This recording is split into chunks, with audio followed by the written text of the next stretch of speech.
I'm gonna make this prediction that not everybody would like, but basically, about 3 years from now, 95% of the NFTs that we're seeing in the marketplace right now is gonna be close to nothing.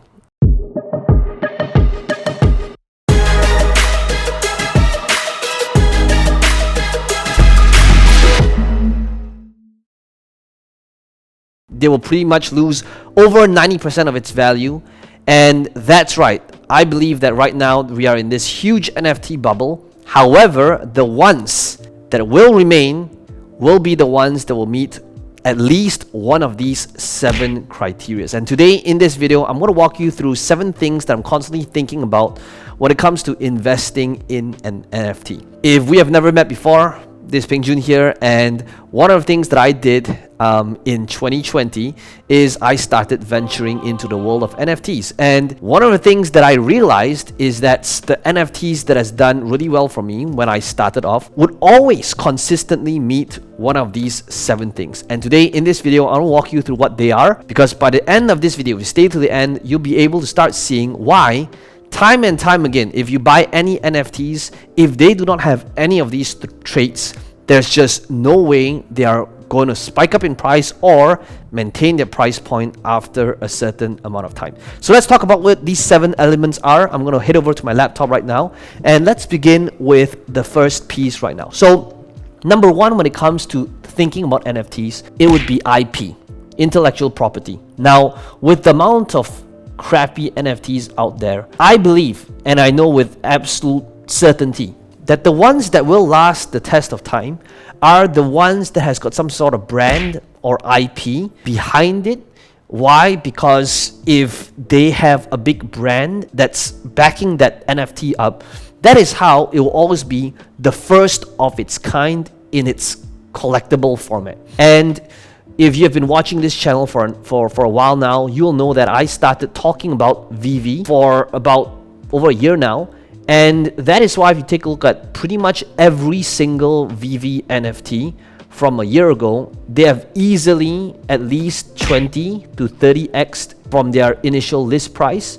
And the reason for that is because there's IP behind them, right? The first DC Batman will always be the first DC Batman 5-10 years from now. And one of the things that VeVe has done very well is they have secured a lot of brands that, quite frankly, if you told me a year ago that they would have secured Marvel and Disney and all these other brands, it would have been a shocker to me. A year ago, when it was just DC Comics together with, Back to the Future and all of these other brands, I thought it was already amazing. But the fact that VeVe has covered all these big brands and has continued to even get more, and there's hints that like Pokemon is going to come on VeVe as well. Ultimately, without a doubt, that's the first thing I'm looking at. And that is why, even for the next project that Gary Vee is involved in, which is called Recur, which is dropping in about 7 days from the time of me shooting this video. Now, by the time it's released, it will probably be just about the time of the drop. Now, there's still a question mark in here, but I would say that given that, there are going to be fans of Teenage Mutant Ninja Turtles and Hello Kitty, as well as these movies over here, because there's IP associated to it, it tells me that it's a relatively safe investment. Why? Because at the end of it all, if everything else failed, if let's say there was no community, there was no utility, the artwork's ugly, whatever it might be, it still remains the fact that there's IP behind it and that it still becomes a collectible. And if the brand is significant enough, it will always hold some sort of value over the years. So that's number 1. Number 2, the second thing I think about is number 2 will be community. So Bored Ape Yacht Club has just went absolute nuts.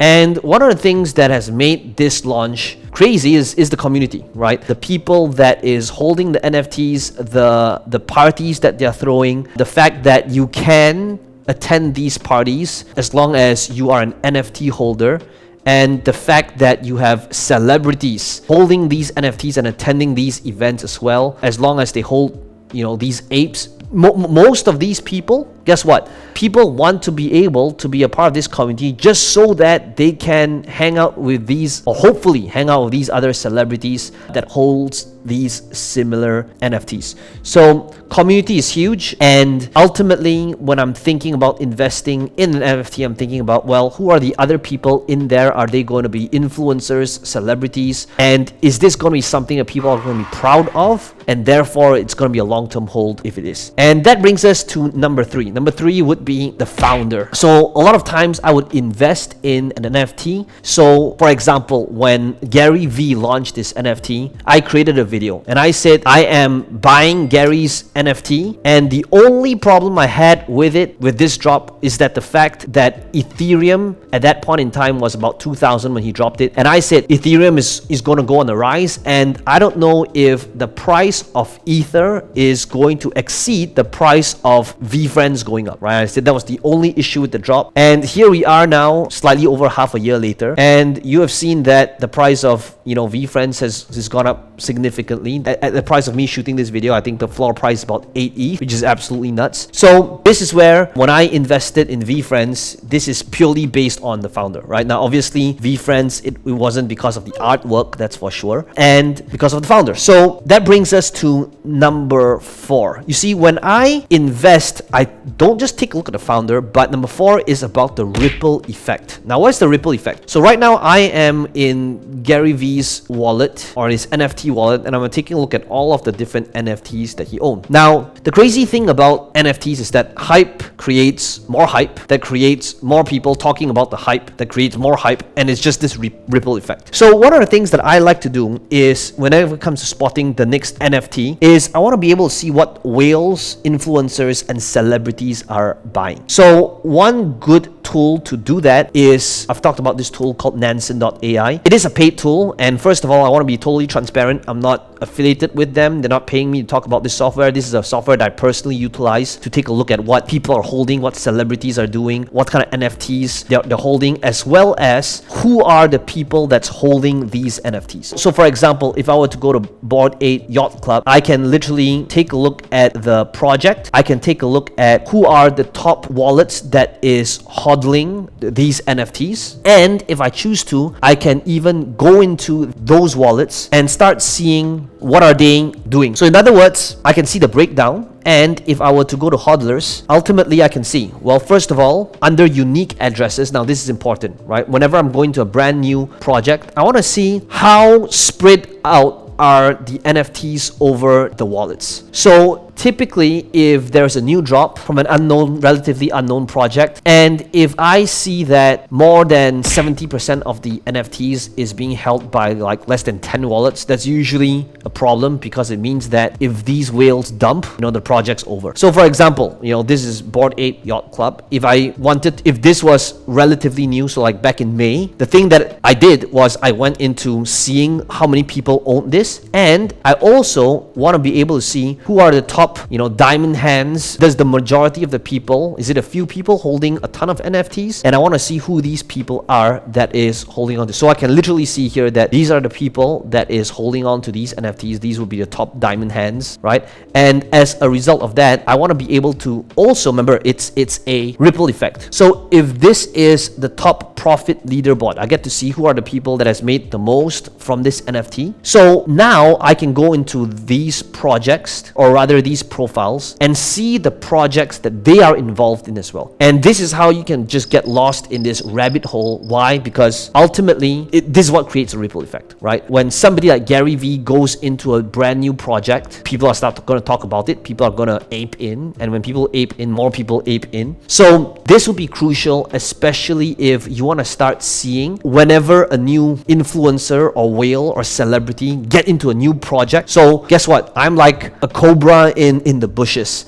I'm literally seeing what these whales are in all of the top projects, and I want to be able to see movements in their wallet, so that when they start getting involved into a new project, that is when I'm alerted straight away and I can instantly do my due diligence, or if it's time sensitive, just ape in as well. And that is as you probably know, in every bull run, that's going to work well. Okay, so this is another way to spot NFTs or it will 10x by understanding the ripple effect and just stalking wallets of whales and the latest projects, or rather how they're going into these unknown projects to give you an idea or a level of awareness of what these new projects are. And that brings us to number 5. Number 5, I would say, is probably the least important of all 7 things. And number 5 is the artwork. Okay, as you can see over here, this is VeVe. A lot of people don't understand the NFT world. Will be like, why am I paying, tens and thousands of dollars for a couple of doodles, right? Now, obviously, it's not about the art, it's not about the doodle, but it is about the community. It's about the utility. There's so much more to it, right? So obviously, big projects like, pudgy penguins, this is probably not the standard that's being taught in art school today. But ultimately, art, at the end of the day, you're looking at it in the wallet. Have I bought NFT purely because I like the art? Yeah, but most of the time it's more towards the meaning behind it. It's towards the utility, it's towards the community. So that's number 5. I would say it's probably the least important, but it had to be in the list because obviously art to a certain extent would have to play a role. And that brings us to number 6. Number 6, which is probably the most important one, is to smash the like button for the YouTube algorithm. If you're enjoying this video, please help support the channel. It does help the channel out a little bit by smashing the like button. Let me know in the comments which method is your favorite method that you're enjoying so far. And as always, subscribe to the channel, switch on the notification bell if you want to be able to be notified for future videos just like this one, so you can get an edge whenever we drop the latest video about making money online, investing in NFTs, crypto, and all that good stuff. That brings us to the actual number 6. Number 6 would be the vision or the roadmap. So I would say that Bored Ape Yacht Club really paved the way really well in terms of selling the idea and vision, and a lot of projects followed suit. So the next thing I look at is when I'm looking at roadmaps, so like for example Doge Pound, one of the things that I will look at when it comes to roadmaps is how they're setting aside money for that's being reinvested in their projects. Sometimes NFT holders like to be rewarded just by holding and hodling, and that might seem like it's a good thing, but I never want all of the money that's being sold initially just being passed on to the NFT holder. Why? Because then that doesn't create a lot of space or capital for the founders to roll it back into developing the project, because now it's going back to the holders of the NFT. So I want to be able to see when a person, what's the roadmap, and when the people spend money on NFT, how that money is being utilized. And to me, if the money is just being sent back to, sometimes maybe just 5% is allocated to the development and the community, and sometimes at the end of the spectrum, it could be like up to 100%. So that's a very big factor for me when it comes to the roadmap in terms of understanding how much of it all is being rolled back into the development and the future of it all. And that finally brings us to number 7. Number 7 would be significance. It would be the flex. And this is huge because I believe that NFTs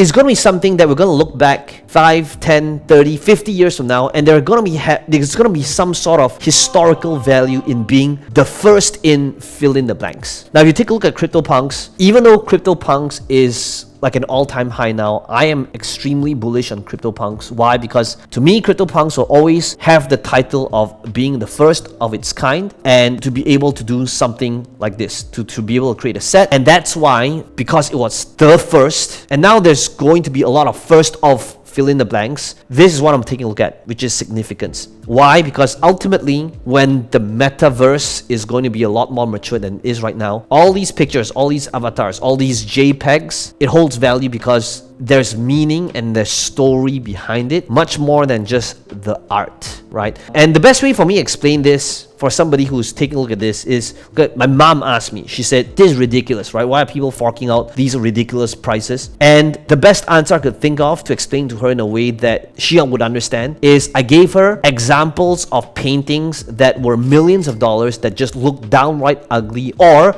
they were just paintings of like a solid color, right? And it looks like a 3-year-old just spilled paint on the canvas. that sold for millions of dollars. And I said, well, if you take a look at these paintings or these really simple sketches from notable artists, why did they sell for millions of dollars? It's not because of the art that looks really basic, because it could be a simple sketch, but rather the meaning and the story behind it, right? So that is why, you know, this NFT rock sold for over $500,000 and eventually surpassed over $1 million US. And this is also why the first tweet ever, that JPEG, was sold for $2.9 million back in March 2021, right? It's just a JPEG of a tweet. But it's not about the art, but the significance of it all that carries value. So every time I'm thinking about investing in NFT, here's the summary of it all that's going to be most important in that part. I would rather have one project, okay? So listen to this carefully. So based on all these 7 criteria that I just listed out, so based on these 7 criteria that I talked about, here's the summary of it all. I believe that it's going to be way more important to have one strong factor rather than just being a jack of all trades and having a little bit of everything.